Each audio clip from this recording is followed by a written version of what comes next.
bote la biso bandeko na eli susu ne to pesanga to sololaki na ko répondre à mituna ya bandeko moko. Venons voir, on va passer parce que il y a des amis qui s'entraînent. Il y a un peu de bruit.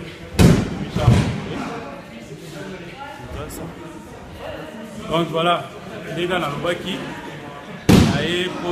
Pour répondre à mituna ya bandegone to sololaki que chaque semaine on va chaque vidéo en dépendant des questions baninga va poser kinga et là on a pour répondre à ndeko lolaka ya Congo pendeko Jean évangéliste Jean-Paul Makukila ou quelque chose comme ça.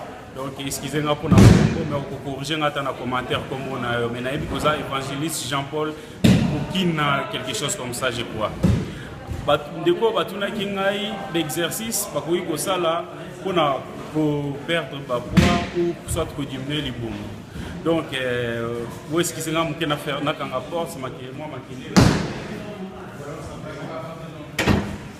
donc on a aidé l'autre pour répondre bandeko na mais nazaki avant na les gana pratique na l'examen exercice to ko sala na ngina to solo la na pesa na moi théorie moko ya mukie pour na perdre poids ezelo moko facilité ezelo moko ezosenga sacrifice ezosenga vraiment volonté faut ezala donc aux un objectif mo boepo okoka ko sala befort ya perdre poids parce que ko so poids eza na facile ya kamingi donc surtout na communauté na biso to linga sporter to linga ka ko lia mingi ko mona muto azolia semoule donc ce ko tali en occasion sous semoule à 3 personnes mais yemo ko alia ngo donc asilisi amela masanga mabe donc ko lia en désordre tozolia équilibré donc ce qu'on a repère poids zo senga nanu régime alimentaire na biso to bakulia équilibré donc on muto azolia tant mususu na sebu donc avant alala aliku mama na semoule ameli masanga lali yo so ane zo bakisa ba poids na nzoto baduruma ile gâté surtout biso batoza na poto amona durum mabe amona glace mabe alia ba chocolat mabe tozolia vraiment en désordre. Ce n'est pas pour rien mundela sala na tongo faut qu'on déjeuner na midi faut dîner na soir souper donc pour occuper au lieu na yo balo pexité ko lia ko lia na yo bien au lieu vraiment mais tant sur na moi na soir au milieu ta moitié au lali donc ndenge zalaka équilibré parce que congolais ceux qui kaka proposer au vous appelez na poto faut mais quand on s'intégrer pe au lieu pe ba mususu ba salade ba pâte ba nini parce que communauté absolue congolais qui tolia salade à mon avis to finir taba azomona ta salade bilo ba taba ba ni non donc tout mes gars nous pour s'intégrer peut tout mes gars nous pour lia équilibré donc et pour ça là qui tout mes gars nous pour garder santé na biso normal tout mes gars nous pour za bien na nzoto na biso en même temps et là mususu sport. Ok, parce que na ebi que biso vraiment to linga sport. Par exemple, tala club na ndenge za boso tali bien on a minele na mindenge. Do to linga sport. Au mona surtout que ba place to ki marabamba ngwe za la ba part, za la ba nini. Beaucoup tana vraiment na mutu mwindu. Eza baza ya kotang. Mona mindele même ba koko, ba mindele ba koko 70 ans ou plus, mazo ki mambango, so garder toujours santé na ye. Ko ki makotoka na et puis ki misaka ba maladie musu na nzoto na biso. Parce que au mona ta mususu mutu ça l'expérience au megana nuko sala neti au lingo belo ganeti moi fièvre kendo ki mambango bi otoka muke boyo. Mona ke ba fièvre na to ici. C'est très important na nzoto na biso makambo na to donc biso omona koko na biso nini so mona atelema ba doki mambango jamais ba koko tout donc abandilika ka kulia nini sauf ba koko yo ya village ou bien bandeko na biso ba na village parce que bandeko na biso ba village ba tout ba sportif bango tout attends na ba boyo tout na ba tout ba sportif na ndenge nini oui pourquoi parce que misalo bango ba salaka et ça sport mobile donc on a ba tambola ba distance ya milai makolo nous sommes des sport. Nous avons non. Nous avons pas cet exemple parce que les alliés comme parce que belé tout comme ça tout comme on a poto bien mon tout azara na via bien mon tout azara normal. OK, ce n'est pas ça. Ngai na kenda ba village na kenda do kolongwe olongwe na kenda ki ba kana ngolongwe kana ngokende ba mboka moko mwanza nguma na éviter so ba lulu ba baza ba ko comprendre mboka na ba mwanza nguma ba bia ba jilembu ba mboka na isa so na éviter bato ba yembe ngo ba ko pesa biso ikoza ba combien de kilomètres. Le boko longa tongo boki ko koma butu makasi. Donc botangola makolo boleka dala ba maya kiba jiba nini belé to tambola fort yango pe na yeba mo makambo belé pe na découvrir makambo belé na vie na tambola mingi. Donc ba distance à milai ba tambola na ce qui peut to chata baleki tam sous ba sportif sous de haut niveau parce que distance ba sala makolo na sportif moko so yebisa kimba ou bien tambola ba distance on a au mona à rokatana. Donc nous sommes en sport ba mouvement sous ba sala ka ozo mona azokata ba bilanga ou bien azokata zo simba ipasola kata nini ba mouvement na ba benga anatomie addiction abduction ils travaillent ba muscle belé en zoto ils travaillent ba biceps triplex brachial ba muscle omoplate ba muscle belé ils ont travaillé par rapport à ba mouvement ba sala yom tozo kendi na salle sport ya mabende obenda ba puli ba nini na yom tozo kata bo sala même sala Congo, la flexion et extension, il y a maboko zo salana. Nous sommes déjà pour travailler ba muscle. Power toka aboka ba nini boy kwa sala bilanga. Nous sommes les sport. Ba sala ngo mikolo tout. Tant sous erreur moko ils arrangent bango parce que sala ngo tous les jours. Ils ont appelé na posa ya repos. Erreur moko faut pas se reposer ka. Mais tant que ce soit mais on a toujours en forme. Pourquoi? Parce que baza toujours na physique, ba travail tout. Ils la jeune, ils la tout, ba sportif. Il y a un mboka, azana village, ana makasi, on a côté les mailles moko tout. Mais koko azana ville, on a pas mais simba pourquoi? Parce que activité physique et ça la vraiment été dans autres. Donc, tout linga na nazo singabino tout linga vraiment tout ça là moi sacrifice là tout meka au sala moi sport tout kindiko kima tout le temps ils a rappelé moi bien de temps en temps au kimi ato kimamba mingete moi distance à muke au kimi au pemi moi distance à muke au kimi au pemi et ça très important même bande on a vu son sous il y a basi au moins tant soit boti à se laisser bouillir à boti naé donc à se laisser faire donc à commis par parce que moi surtout ce gars en Asie moi surtout sur boti à rose quoi mais comme mythique attendre quoi ça là moi fort moi exercice à Mickey temps sur moi exercice na relaxa tout à l'heure et ko gipe ko sunga yo donc parce que ça ba makambo belé comme kana mabala ba to swana parce que mibali tout est basa préparé na mutu na bango que moi si nangai parce que mibali na pesa no pe conseil tant aux moi si il faut se préparer pe na mutu na yo que ndenge za boye moi si nanga lelo za boye na jouer sexy et tout ça mais nzoto azana ngo lelo yango ta ozana ngo lobby akobota akozwa ba poids lobby kuna akokola pe donc nzoto ya bomwana yango kaka ozana nango mibali faut tous la préparer même temps moi ça boti akomi na ba poids ezate ko banda ko finga yo ko kozala derrière elle ko sunga ye ko aider ye ko pese mo motivation mo ko sala moi sport sala moi nini ko diminuer moi poids na ye mais ko mateo banda ko finga ye parce que tout ça peut na part ya responsabilité donc ce qui moi si on a komi bon zoki na nzoto wana te mais ce qui a komi na nzoto wana pour na nini aboti le bana pour na nini à se sacrifier pour na makambo belé mais sungaye na ba conseil bo solulaka na couple faut dialogue ezala to ko mo fingaye tala ndoko mi mabundi lo kwa mutazo fula mu pepe tala ye kuna zokomi zolo munene boye on dirait il faut le format lo la maduso ya couper o ko mo finga makambo belé ezo encourager tes optinda le suskutu bo fingana do bandiko na biso ba sipe boyo ka ba kwa siso pour mobile ya senyo bon ça la peu moins fort mona moi si mobimbo boti ozaki no section ozaki bi okomi boule au mythique pays bon non ce n'est pas bien donc il y a un moment conseil na lingaki na pesa ya ngwana tout mikana nous peut pour s'intégrer biso batoza na poto parce que na poto to koma ba fene il y a un photo sur le sport pourquoi parce que comme on va finir en sens en commençant par moi-même donc tout ça et l'autre tout ça la facilité au mona au kitananda aux voitures voyez au petit na voiture au na musala au kobi na musala au silisi musala voiture tout le temps voiture soit une voiture exatée bus ezaka pembeni na ndako na yo soki bus eza te métro ezali soki métro eza te tram donc toza na nyonso na facilité toza na tante ya kotambola kata ba distance moko ya milai makolo donc tokoma bafeneya na poto nafiki bana poto te mais c'est la vérité donc biloko tout tel meza na facilité tozwa yamana te ngai ntango so nasala même ngai nasala mosala na ngai eza 5 minutes na voiture mais nakina toujours na voiture et pourtant nakokende mpe makolo nakokende mpe na vélo mais ngai chance na ngai nayaka kosaka rattraper nasalaka sport mais bino ntango mosusu ebele baza na courage wana te yango mwa conseil ya moke nalingi napesa na bandeko na biso donc oyo aussi sacrifier parce qu'il faut perdre du poids et c'est le quoi facilité il faut ils ont 5 peu moins sacrifice donc voilà yango on a vu sur un évangéliste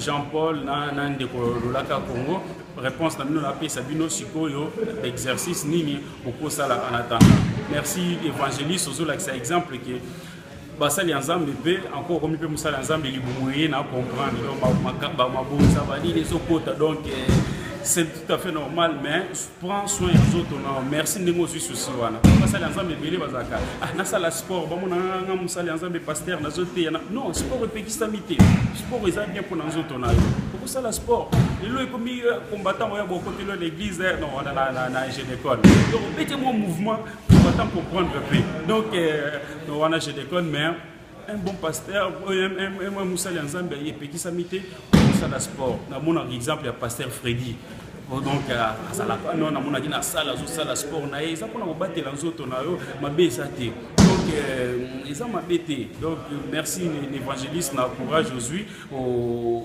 osali nini même na bible banomona ba Samson un grand sportif asala libanda Samson donc grand sportif donc bino donc vous avez une soni non bon rationalité nazawa to ba solution et de so vous na mituna ezala ndenge nini donc toza wana to solola to pesa nini siko to so kende ezaka kateke il faut travailler car na tatami to kozala ta na ndako na yo ata soki place nini osala l'exercice premier exercice nazo pesa bino eza juste simple on vandi na so le travailler pour mono la premier exercice évangéliste Jean-Paul.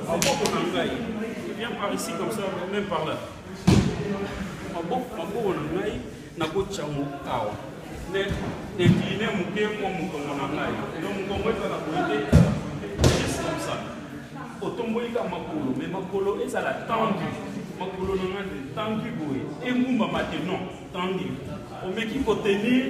Comme ça, au moins 10 secondes. Il y a pas.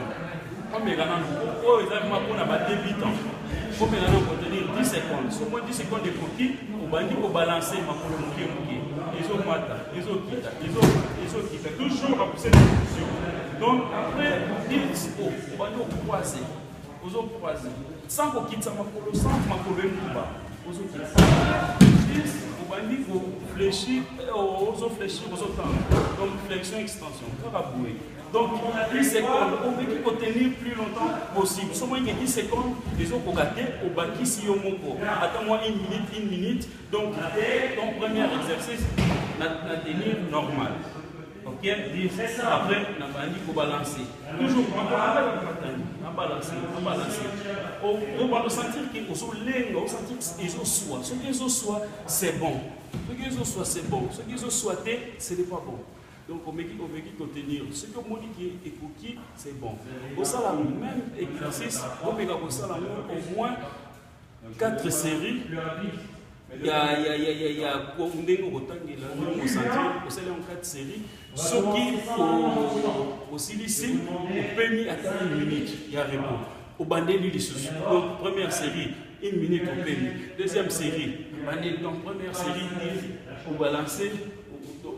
Croiser, après flexion extension toujours maboko so pas on a pas dans les autres déjà les autres travaillent pour que on anda pour monde ceux qui ont ici c'est ici pour ça chaque fois dans au moins 3 4 fois par jour ce nos sokola nous avons un exercice après tout c'est ici wana la pression deuxième exercice et ça bah drainage. Donc, il est obligé en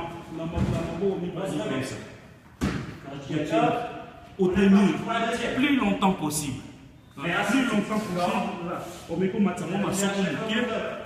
pour créer vraiment un boyer dans le niveau de la hanche, dans la cuisse. Donc, on a pu se créer, on m'a dit parce que tu ne vas rien sentir.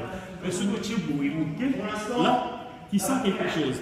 Mais quand pour tenir comme ça pendant au moins 2 minutes, ce qui veut dire que depuis le temps, mais il faut tenir le plus longtemps possible. Ce qui ont banni au salon, au moins une semaine, résultat exact, ou bien on va avancer pour mélanger. Ce que ça a vraiment 1 mois. Ni les actes, en tout cas, n'a évité. Pour mélanger les choses. Ceux qui ont eu, comme on m'appelle, comment ça l'a monté au Canada, 5 minutes, tu ne sens rien. Comment compliquer cet exercice pour nous? Vous avez une normale bouée. Après, au tombeau de jambe. Là, mais qui peut tenir? Quand on a déjà tremblé, je tremble et qui sature. Babdo dans ma nuance et il travaille. On a même le belly échangé. Ça tremble. Ok? Après, on change. Là. Donc, on sait tout accepté. Là, c'est aux gens pour mes gangs, pour réponse. Pour mettre pour ça, quelques exercices comme ça. Ce qui vraiment résultat exacté, en tout cas, on a évité. Pour bénir, on repère ça toujours, l'exercice sous. Pour maintenir forme, on a dit ça, il y a exercice. L'exercice est belé, mais on a des bandits, il y a des débutants, ou bandits boy, on a recommencé. Premier, au fond de la boîtier. Non, voilà, tenir pendant 10 secondes, après, balancer, sans qu'on quitte ma couleur. Aussi ici, on va croiser. Après, pédaler. Après, dans l'autre sens. Après, donc, on met qui pour tenir. On va dire dans le mouké. Tout le monde a qui est salarié, on va qui c'est. Donc, une minute. Aussi ici, ok. Grenade. Plus longtemps possible, au moins qui est plus facile, au tombeau. Au changer. L'autre côté, juste ça. Ok? Donc, ce qui vous se plaît dans la vidéo, vous partagez en haut. Vous partagez, vous poser des questions. On a le sport, tout. La boxe, karaté, la difficulté, la défense. On a la défense. On a au tourner au ceux qui battent on a ngana konda o da sana posa ya koyeba ndeni babetaka likofi na posa koyeba ndeni baraka mbeli na koyeba ndeni ba betaka mouvement o ngana sa compétiteur dans une difficulté na boy hésiter te bandeko na zawa ndenge na mona ko ndenge ko servir mboka na ngai yango na ngina aider bandeko na ngai na ngi vraiment tout progresser na ngi vraiment tout progresser na motiver bato. On se sentir à l'aise pour ça sur Nayo. Et ça la paix bien. Ça te va tous à la. Non, c'est pas bon. T'as la mouille. Mais ça sport c'est très important dans la vie. Ok, donc muke na lobi yango on a bosani to ko tchana commentaire ceux qui muninga mususu azana idée moko ya bien et loko mususu ya ko bakisa akopesa pe idée na commentaire donc to partager page na ngai Christophe Mputu na sali wana on a publier vidéo to partager yango to aimer page wana pour batebele ba meka ko mona yango to partager vidéo ba mususu bazana bakisho batu na suki wana to mona ni balasi merci.